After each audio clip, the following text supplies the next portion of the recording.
في اهم من النجاح؟ هو في اهم من الانجاز؟ لا لا مفيش. لا في.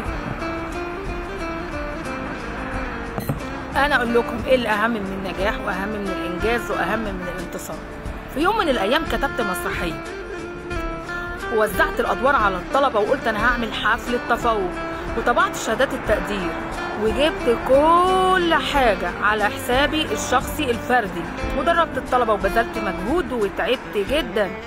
في نهايه الحفله قام مدير المؤسسه اللي انا شغاله فيها بتوزيع الجوائز اللي انا شارياها بفلوسي على الطلبه، ومجهودي كله في الاخر هو اللي خد الصورة بتاعته، يعني هو اللي اتصور مع الطلبة وهو بيوزع شهادات التقدير والهدايا.